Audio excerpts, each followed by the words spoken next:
I got a Friday recap.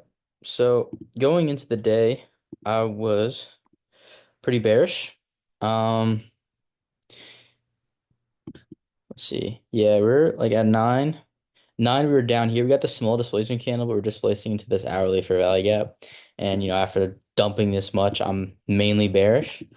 So I was looking for shorts, but as you can see, we did have like at 10 a.m. we did have a pretty big displacement showing the draw was clearly higher. And basically the last draw where I would expect price to go would be this high. Just because, as soon as you get into these gaps, you don't know when you're gonna stop.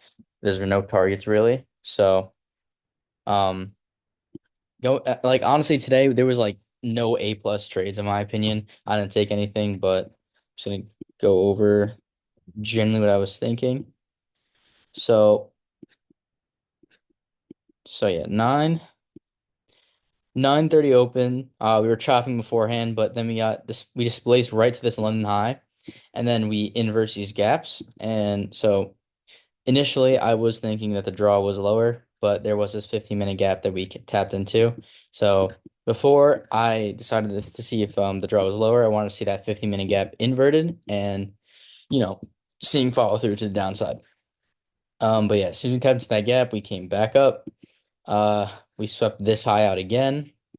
And yeah, this is kind of when you were like, you could tell we were pretty bullish, um, or that we aren't very bearish. Honestly, yeah, this you can't tell we were bullish here, but you can tell that we aren't bearish yet, at least. So judging from that, on the 5 minute, there was a very tiny gap we did tap into right here. So tiny gap, um, yeah, tiny gap, tapped it, inverse these gaps, and then you could have taken that to this high. Only reason why I didn't like it was because we right here, we tapped this high. We swept out this high, tapped to a 15-minute for value gap, and we also had an SMT divergence with inversing these gaps right there. So judging from all of that, like this inverse isn't something I'm gonna take. Um, I would say that's a pretty B setup, maybe B minus, if I were rating it. But yeah, as soon as I saw us displaced to that high, I was basically bullish until this high. So, I wanted to see we got this 300 point pump out of nowhere. And so I wanted to see us, retrace equilibrium-ish and then um, get an inverse out of it. But we never did that. There was this trade right here where we came into a 2 minute and then inverse this gap. Um, that is fine. Like that's a fine trade in my opinion, but like again, like it's December price action and we pumped this much and we chopped. We didn't sweep out anything down here. We didn't tap in anything. So we tapped into a 2 minute fair value gap, but we had, all of this, like at least two 5 minute fair value gaps, big ones. So didn't really have confidence in that. And, we kept going up, short retracements, no A plus setups really. Really the only thing you could have taken today, in my opinion, were like some draw reads. This one wasn't bad. We tapped to this gap, we inverted that gap and got a strong close above. I was thinking of entering this, but I that's not really my model. Like it's more of like just seeing where being confident on where the draw is going, not really entering on. I could enter on with like a big stop or something, but you could do that. This fair value gap should hold.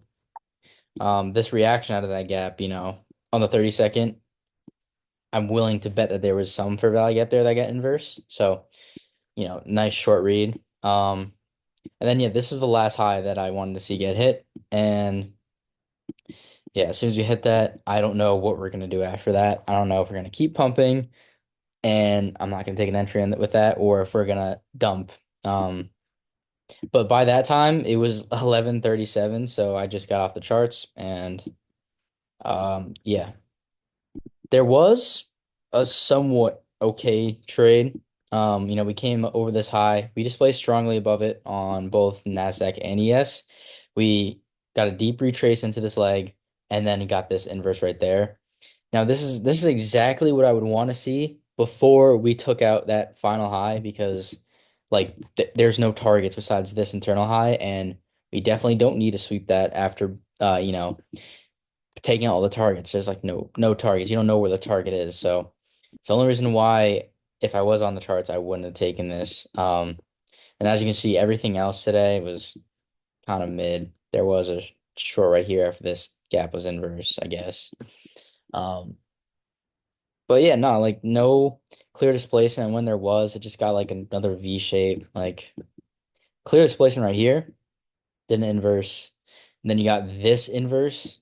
But like, bro, do you really want to be entering on that candle? Low key you could, but like you have to go break even right there. It would have hit for like a 1 hour, but like you don't really have too many targets to downside. Retrace right here, inverse, and then yeah, just yeah, overall not a good day. It was Friday. We had 8:30 news, but you know, it's Friday. Last week of, you know, okay price action before it probably goes to shit next week. So, yeah, as you can see, no trades, stayed the same. Um, but yeah, that's it for today. It is a shame that I took an L on the first day on the funded, but like there just wasn't anything A plus for me to take today. So just wait for my model to show up. Honestly, I don't know yet, but I probably will trade next week. But I'm gonna be very picky with my setups, unless like something's like yelling at me to not take because it's such an easy trade to take. I'm not gonna take it. So, but yeah, I'm not gonna say it's gonna be bad because I never traded it before, but so I've heard it's pretty bad. But we will find out.